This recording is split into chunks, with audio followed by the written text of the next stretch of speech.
Hey everybody, this is the Van Show and I'm talking to my friend Penelope Bagieu. Say hi, Penelope. Hi, Van. Hey, how's it going? Good, how are you? I'm doing great, thanks for asking.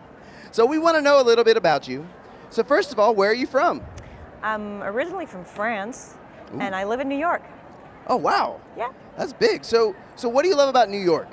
What brought you all the way over the sea? Well, I think since I was a kid, I always dreamed of living in New York. I remember having a very tiny Statue of Liberty when I was a kid, and I thought it was awesome, and I really wanted to get there because of the skyscrapers and everything. It's pretty much like that. Cool. And it was y'all that gave us that statue in the first place. Who gave it to me? No, the French gave that statue to us. Oh, yeah, yes, we did. So it was just a return of favor, Then I went back there. So. That's right. Excellent. Now you also lived in France. What part of France are you from? Paris. Paris. Oh, wow. The big city. Yes. Now, do you love Paris? Oh, I really do love Paris a lot, and I miss Paris. What's your favorite thing in Paris? Bread. Bread. Yes, we have the best bread in the world. No one can compete with French bread. I'm sorry. You are an illustrator and an author, right? Yes. When did you start illustrating and writing? Probably around the age of 3, I think. Oh, wow. Yes, I used to create my own books in my bedroom when I was a kid, and then I just kept on. And did you have anybody that encouraged you to keep going, that saw your work and they were like, that's pretty good, you should keep doing that? Yeah, my mom. Yeah? I have to thank her for this. Yeah, she always told me that even though I thought it wasn't a real job, she always told me it could be a real job if I really, put all my heart into it. So thanks, Mom. And obviously you did put your heart into it because here we are.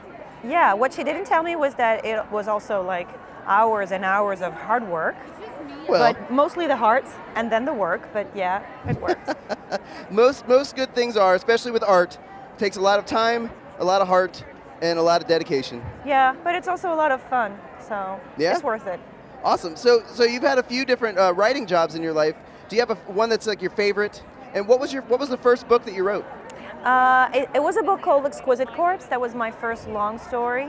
It's a story that happens in Paris, actually. Ooh. And it's a story of a very young girl who discovers the magic of reading. Oh, wow. And with this story, it was written in French, I would imagine, since you were in France at the time. Yeah, the title was Cadavre Exquis, which means Exquisite Corpse. Oh, how do you say that? Cadavre Exquis. Cadavre Exquis? Yeah. Yeah, all right. I'm speaking French. Hot dog. Now, that book has since been translated into English. Is that right? Mm-hmm. Now, you didn't do the translation. That was somebody else. Is that correct? Yeah, well, there are people whose job is to translate. They're called translators. And I think it's better to let them do their job because even if you speak a language pretty well, there are a few references, a little expressions that you not necessarily know how to, get perfectly. So I think it's better to let people, translate, and then I reread it. And sometimes I comment, I pitch in and say, that's not exactly what I meant. And we work together, but I much prefer when translators do it. And was that pretty exciting to see your book written in another language? Oh, yes. For a whole nother audience? Yes, and my books have been translated in many languages. And I think the first time I saw my book in an alphabet that I can't read, that was really great. Like first time I saw my book in Japanese, for instance, It was like looking at, drawings or, that was magic. Like I couldn't understand what was in it, except I wrote the book, so I do understand what's in it. Yeah. But it was pure magic. So yeah, I really loved it. That's really cool. And did they do the book in the opposite direction, the way the Japanese books read from right to left, right, instead of left to right? Yes, that's another trick. It's the other way around, but I had been told about that, so I knew it. It wasn't a big shocker. No. That's awesome. So this is your new book. Yes. And let's talk about it. What's your new book about?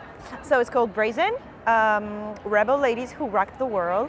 And it's short stories of 30 women who actually existed and who, to me, needed to be, shown a little more because most of them are really not famous at all, and they should be.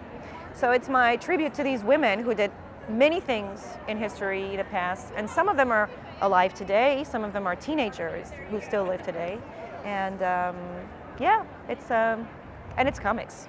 Yeah, if you like and do you have like a favorite one, a favorite historical woman in there that you'd like to tell us about?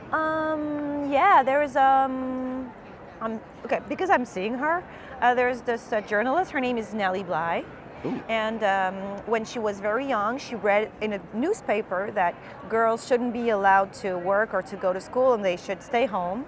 And she was really mad when she read that. So she decided to write a letter to the journalist who wrote this. And she wrote a terrible letter, a very, very mad letter.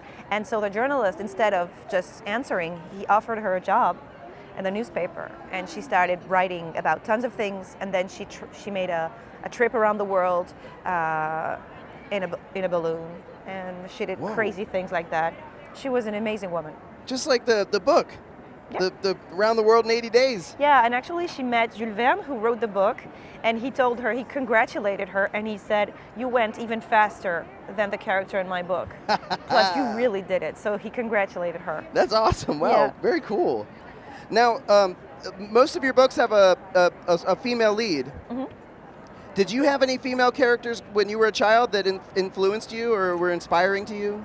Well, honestly, when I was a kid, all the characters in the comics I read were mostly men.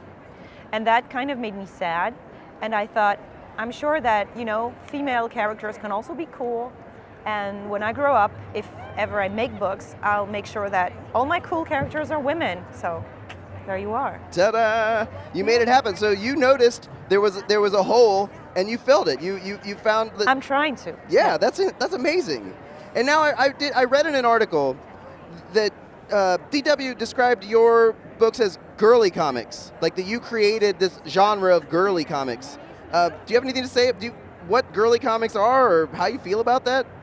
I think it's not a very good word because that implies that only girls can read these books and that there are subjects that only girls are interested in. And I remember growing up not necessarily being into pink and things like that, and just being willing to read good stories about anything, and I wouldn't have liked to be put in a box, and I wouldn't have liked people to tell me, oh, you're a girl, so I'm sure you want to read that kind of book or that kind of book and not these kind of books. That really annoyed me. So it's the same thing as a grown-up. I don't like being told what I should read or not read because I'm a woman. Yeah. So I think all girls are pretty much like this.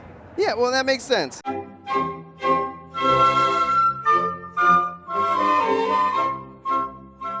Oh, look at that.